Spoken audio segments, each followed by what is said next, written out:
Hey Hobby World, Zach and Porter back with another PC video. That is right. Today is a special day. It is the 38th anniversary of Super Bowl 20. Yeah, the Bears being the greatest team ever formed for that season. That's a hill we're going to die on. Sorry to our guy Brad, as I'm sure he's thinking the Dolphins from 72 as they were the only undefeated team. But we were almost the undefeated team. Yeah, and then the Dolphins beat us, and then we won the whole rest of the way. But we had a lot of fun. One of our first PC projects after we went through Fisk and Frank was to go back, and if you could see in the thumbnail, we picked up the rookie card for every member of the 1985 Bears team, minus Peyton. Yeah, because Sweetness is a little bit out of our budget. But we had a fun time going back and doing that. I know our guy, Bo, over at 1 Million Cubs, he lived a little bit through us vicariously because he's so focused on Cubs, but he liked looking through a lot of Bear cards. So we thought that this would be a great opportunity to share some of our favorite cards. And I believe most of these do reference either the game with a picture or with some sort of reference on the card. Oh, you know what I want to do real quick? I did want to say thanks to everybody for the nice notes so far about our flood.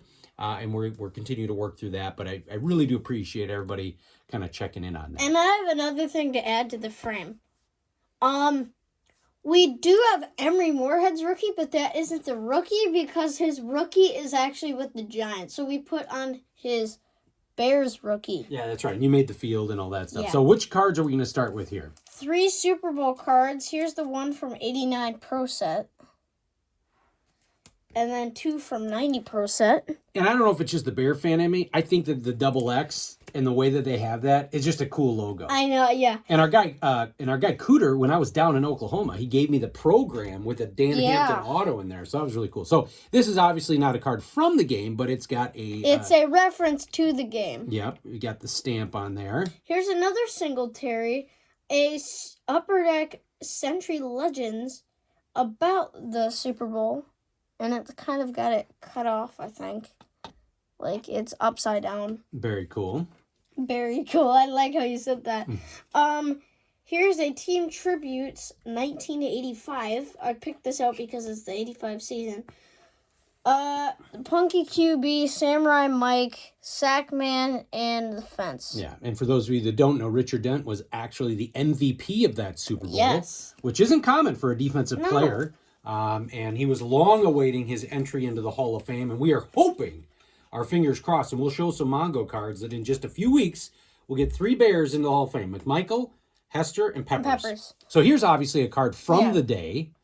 Super Bowl Superman from that 19, and I believe actually it's technically, according to TCDB, a 1990-91 set when you're going through there. Oh my God. All these variations.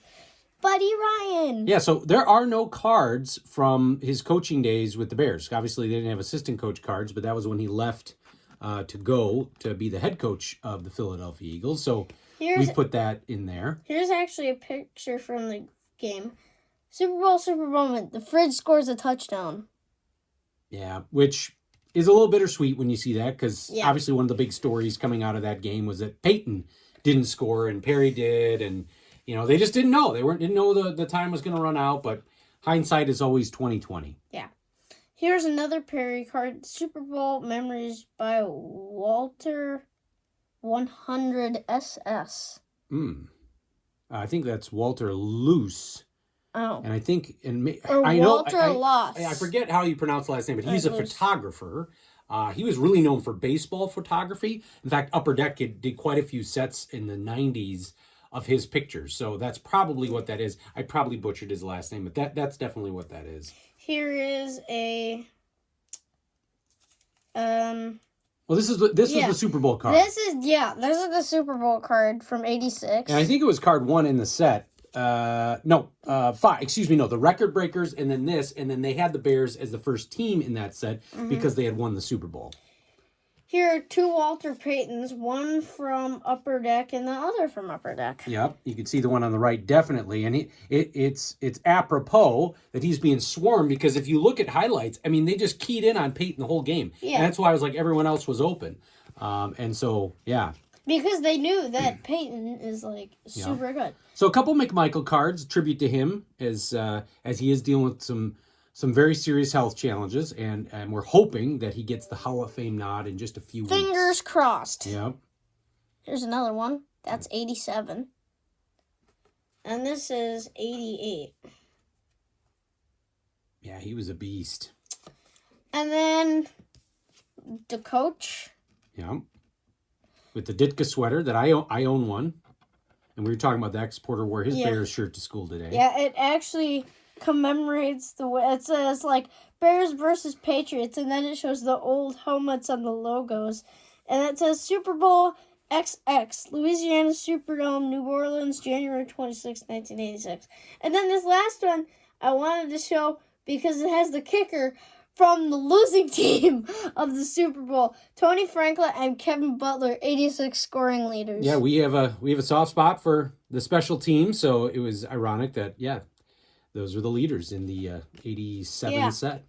So again, for a Bear fan, this is a day that we celebrate. You'll see some tweets about it. You'll see some great highlights. Those games are on YouTube. If you go back, watch the NFC Championship game. And we should watch Super Bowl. that tonight instead of a movie. They are a shellac, and it is interesting if you go back and watch it because there's no replay. No. So you can see how many times they get a call wrong on the field, but they just keep playing. Yeah. I actually think one of the Bears' touchdowns, the guy did not get both feet down, but I mean... There was no replay. At the time, and the announcers were Merlin Olsen and Dick Ember. Yeah, they kind of reference it. They don't want to throw the refs under the bus, but they're like, it looks like that was pretty close. But there's no replay, so they just keep rolling. But it's a fun watch for us Bear fans, and hopefully someday in maybe your lifetime, this will happen again. It will happen again. And the Packers are gonna lose. Well, come on. We want to thank you all for watching and subscribing. Bye-bye.